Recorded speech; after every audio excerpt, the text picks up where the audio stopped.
classification. You already have your eligibility. So all you need to do is send a letter to the member, educating member that we will go ahead and review your reimbursement request if you provide us with the following documentation. And you're going to indicate copy of your receipt, proof of payment, and copy of your prescription. Bingo, case is closed. So, Tigran, this is Jamil. I've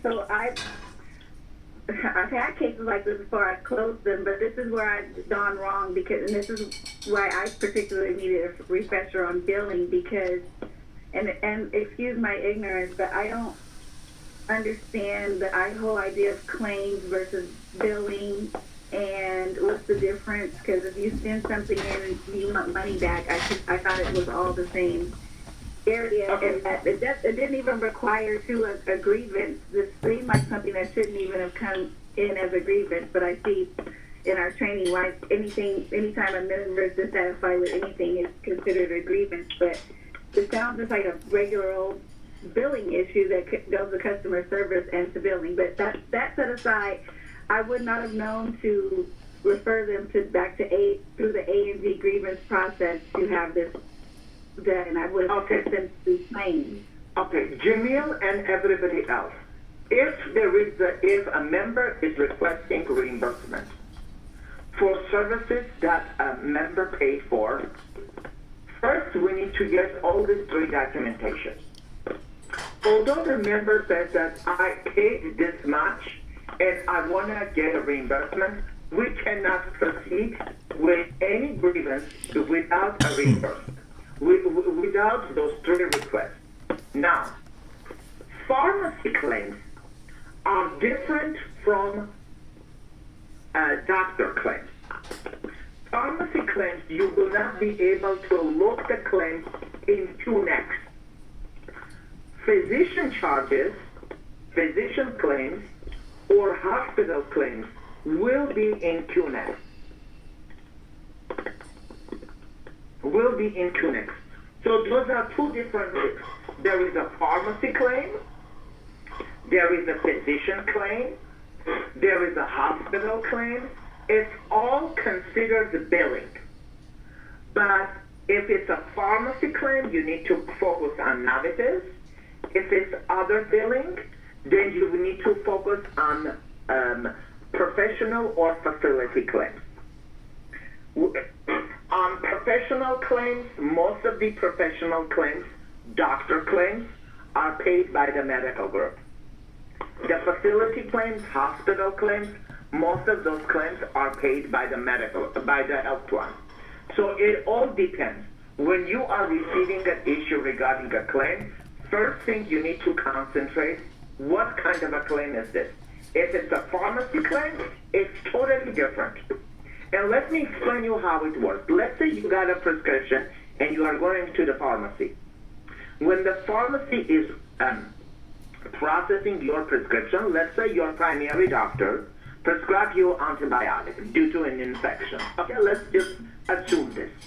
So when you take your prescription to the pharmacy, they process it under your insurance. Let's say you have Kaiser, right? Kaiser processes this through Kaiser, and that's which generates the claim. Someone needs to pay for this medicine. So your insurance is paying for your medication, which turns to be a claim. So it is not difficult. If you interact with claims a few times, it will be very easy for you to determine what kind of a claim is this. Pharmacy claim is totally different than medical claim. Do you have any, let's say, claim-related case so we can take a look at it? Tigran, real quick, could you please repeat what you said about if it's a claim from a doctor? I think you said the insurance company pays. If it's hospital, then it's the medical group typically. Yeah, there are, besides pharmacy claims, there are two types of claims. professional charges and professional charges, which is also considered as physician charges, and facility charges. Okay, when you go to the hospital, you are not going to get one bill. You are going to receive numerous bills. Let's say you didn't feel good and you went to the hospital because stomach pain. Okay, this is just an example. You went to the emergency room for stomach pain. Now, the doctors wanted it to do an MRI to see what's wrong with your stomach. And then they wanted it to do an ultrasound. And a specialist came to see you. Okay? 5 hours later, they said, ain't got nothing wrong with your stomach. They gave you antibiotics because you had an infection and you were really full. Okay? So you are not going to receive one bill. You are going to receive about 4 or 5 bills. One bill for MRI, one bill for ultrasound, one bill for doctor who came and saw you, and one bill for the hospital. So MRI, ultrasound, and doctor visit considered professional services. Hospital is considered facility services. So 95%, those 3 professional charges are covered by the medical group, because professional charges, 95% are covered by the medical group. Facility charges, which is a hospital charges, is covered by the plan. That's where the DOFR is. When you go to the DOFR and you check your medical group, you check the services, and that's where you determine who is responsible for what. I don't use DOFR because I've been in this business since '96. I already know, if this is a Lakewood, then means that they are going to be responsible for facility charges. If this is a preferred IPA, it's going to be the medical group. Now, but I'm telling you overall, 95% professional charges are covered by the medical group. Facility charges are covered by the health plan. And if the member says that, one second,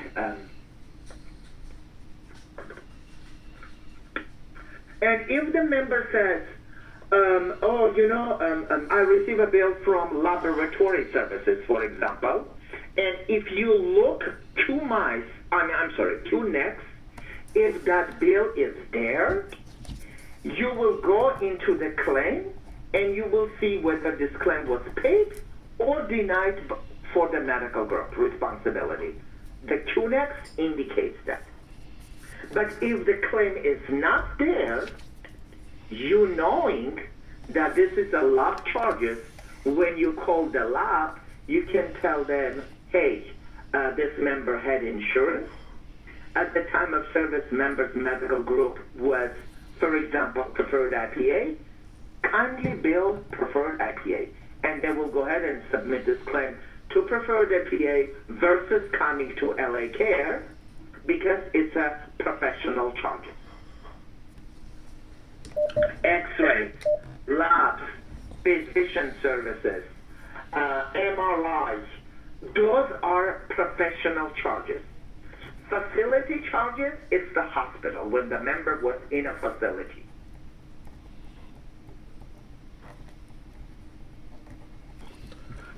Tigran, I have a question regarding this because yesterday I had a case and I was like, what in the hell does professional charges mean? Because I was looking at the DOFR, right?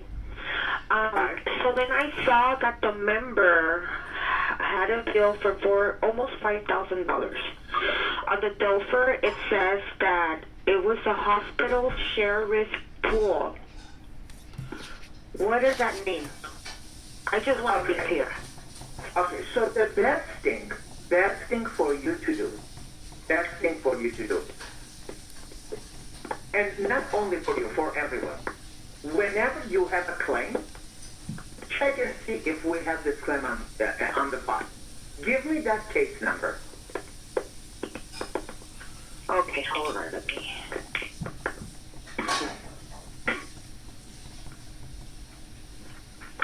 Thank you, Tigran. This is so helpful to go over these basics because, believe it or not, I didn't understand that. This is really helping.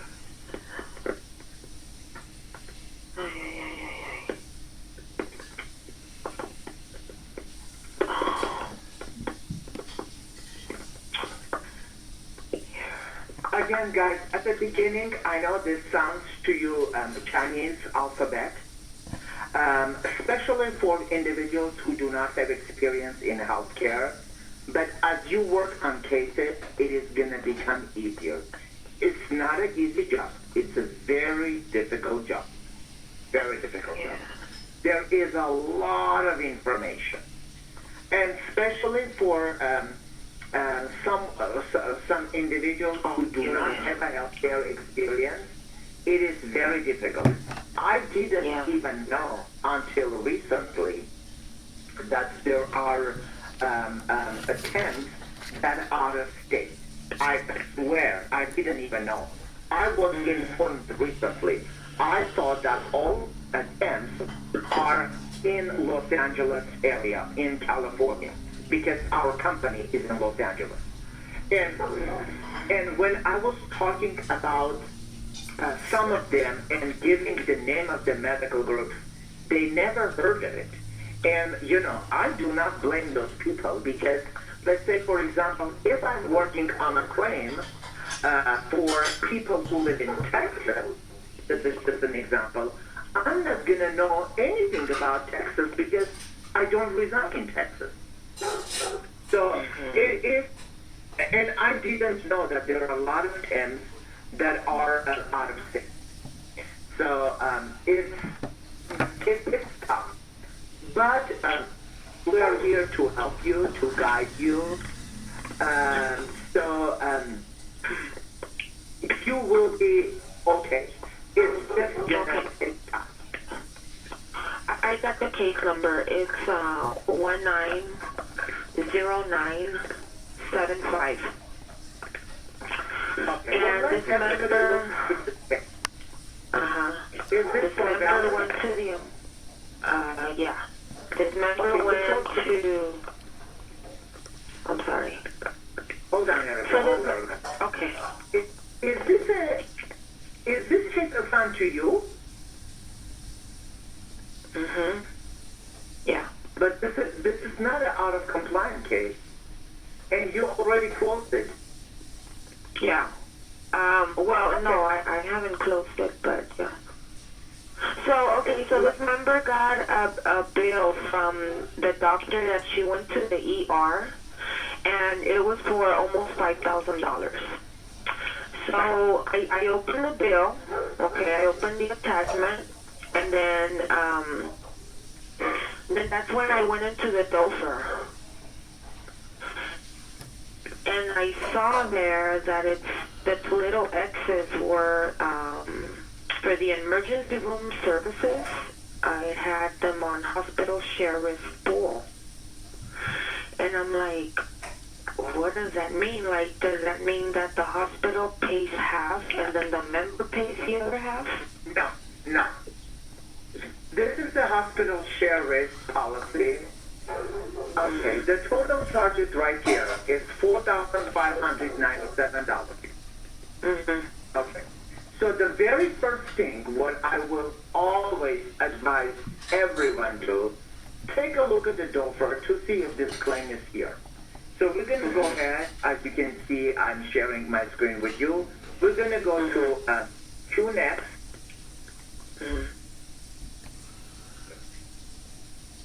And it said in QNext that the claim was pending, I think. Yeah, PEND. Okay, that means claim is in process. Uh-huh, okay. It has not been finalized. So this is Valerie, this is Kumai, this is claim.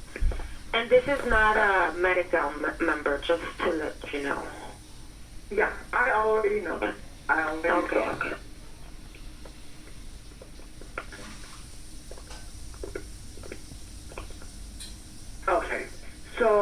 let's see one more time the attachment, because this is a little bit fishy to me.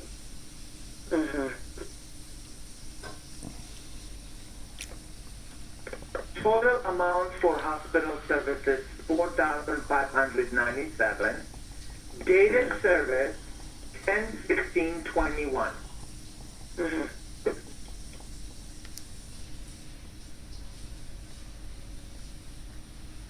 You owe $4,597. Okay. Look what's interesting things about this claim. We know the date of service is 10/16/21. Mm-hmm. 10/16/21 is here. Mm-hmm. Westfield Hospital. Mm-hmm. This is also Westfield Hospital. Yeah. So we received this claim in the amount of $13,150, $35.31. Nothing was paid. And let's go into the claim. It's pending.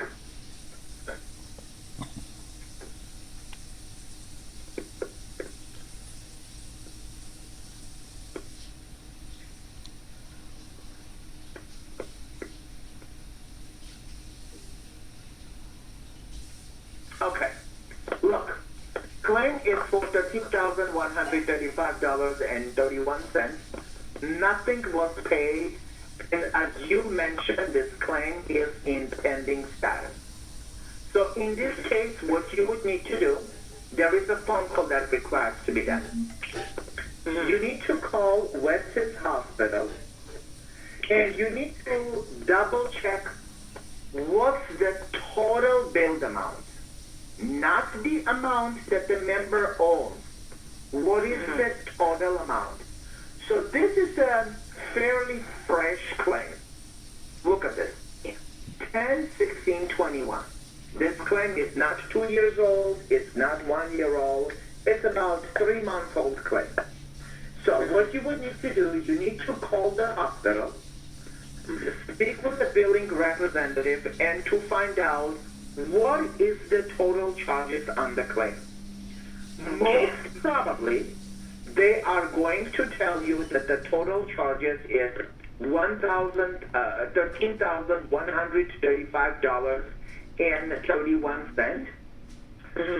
Most probably, they are going to tell you that the total charges is $4,597. But see, remaining account balance. You see this word remaining? Yes.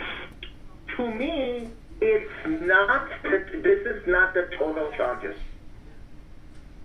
Okay. This is the total charges. So you are going to call this hospital and tell them, hey, let's say Valerie answer the call. You'll tell them, hi Valerie, my name is Tigran calling from LA Care Health Plan. I have a member who is receiving a bill in the amount of $4,597. And member mentioned that the claim is for date of service 10/16/21.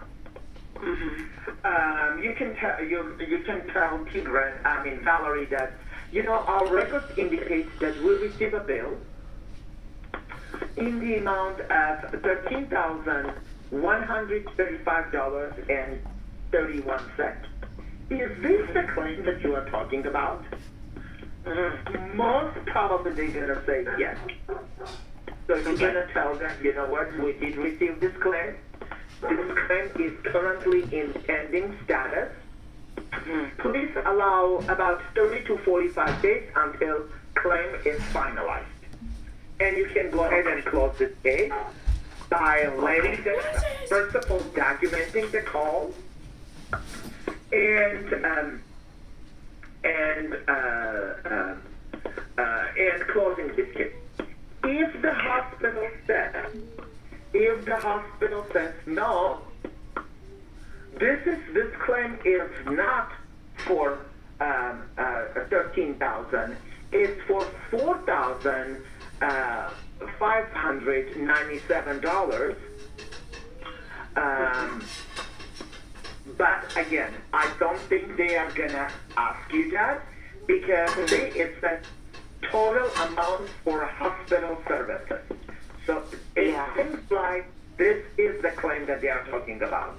And I have a feeling that the reason they are billing members this amount because they think that this amount is going to be patient's responsibility, but they cannot think. They need to wait until claim is finalized.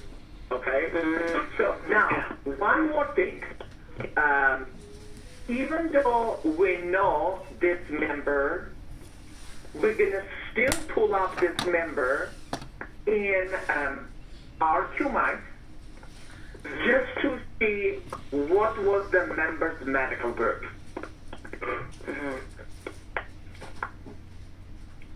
Okay, we're going to pull up this member in QMIC to see what was the member's medical group. And the medical group appears to be Prospect Medical Group. You see? Let's see, we cannot base on that one because the date of service was 10/21. So 10/21 is still Prospect Medical Group. Okay. So, Prospect Medical Group is responsible for professional charges. So what you are going to do, if you call the hospital and if they tell you that the bill, total bill, is not $13,000, but $4,597, so you are going to ask them, is this a professional charges or facility? I'll take two. If they tell you it's a facility charges, you will tell them, you know what, we did not receive this claim. Please send this claim to LA Care. But please, speak about total charges because I have a feeling, although I'm not 100% sure, but 95% I'm sure that the total charges on this claim is $13,135.31. If she says, oh yes, this is the claim, then you will tell them, you know what, we did receive this claim recently. This claim is still pending. Please place this account on hold until we finalize this claim. And the reason you can see when this claim was received, first of all, it says pending status. If you select claim and if you go to view claim,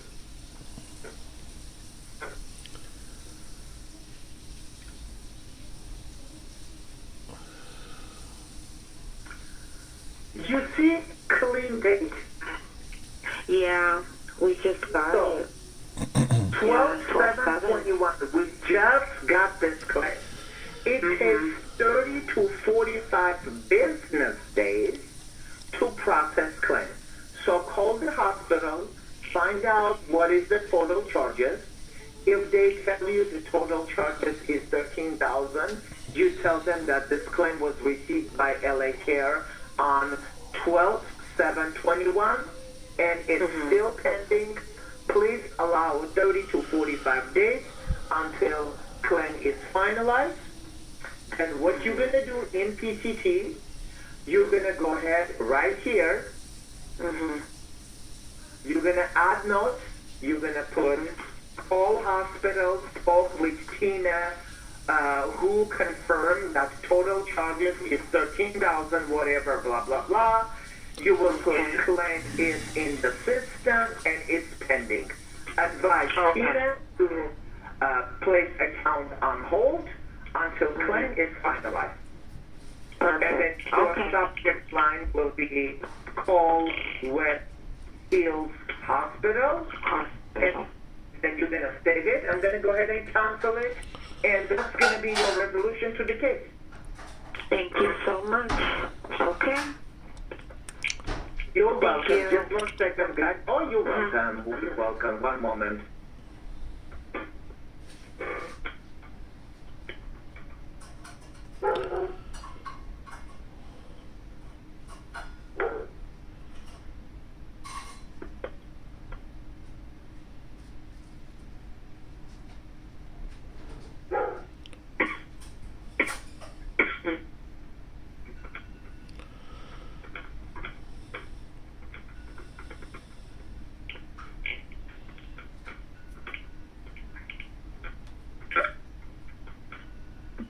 Erica, with that case, I wish I could see your screen. So how do you know? So that's good because I didn't know any of that. But zero. Yeah. And you know what, the good thing about this, although let's say this case was assigned to Erica, well, this is example, everyone got an idea what to do. Because very similar case, you have it. Cases are very repetitive, okay?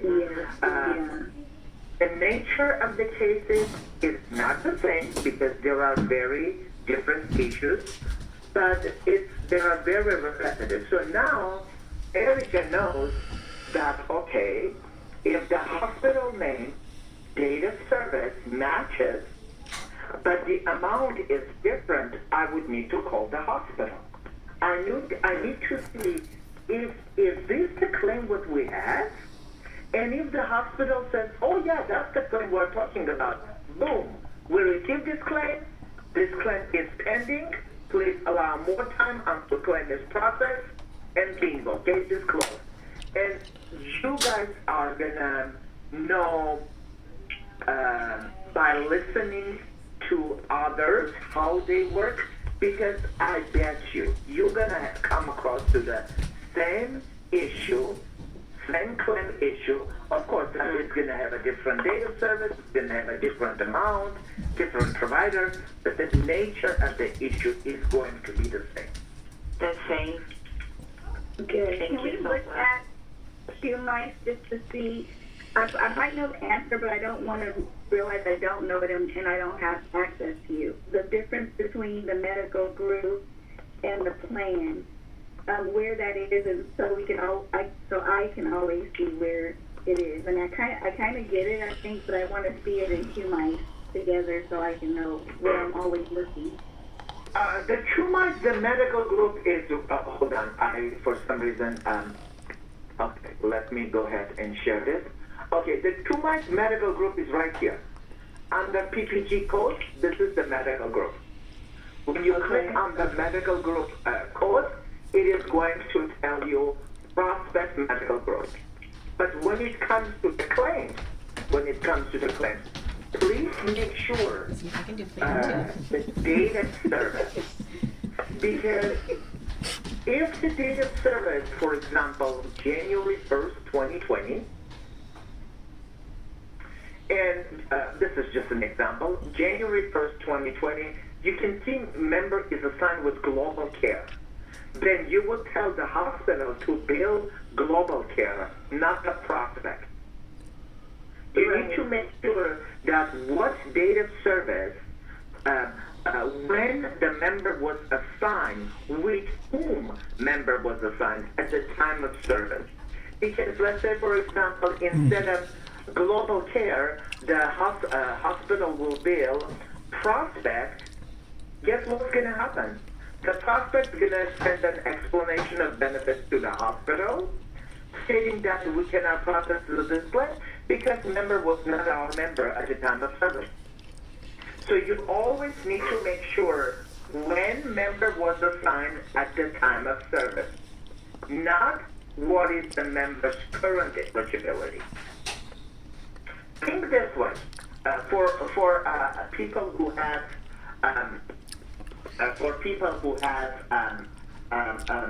does not have experience in healthcare. Let's say you have a car insurance with Geico, okay?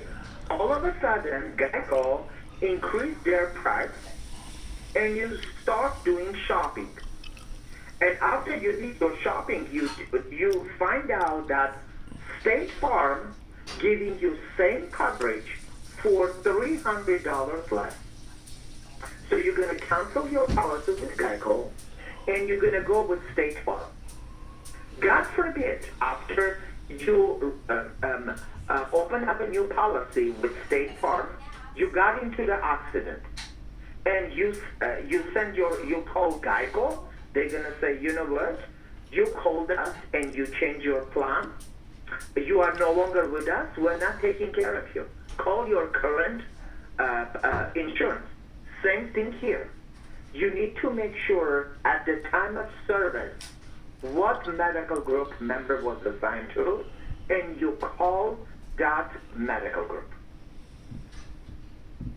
Okay, guys, it's 11:15, 10 or 5. We have to take a break. We are going to take about 15 to 20 minute break. So go ahead and relax. Our lunchtime is going to be 1 o'clock.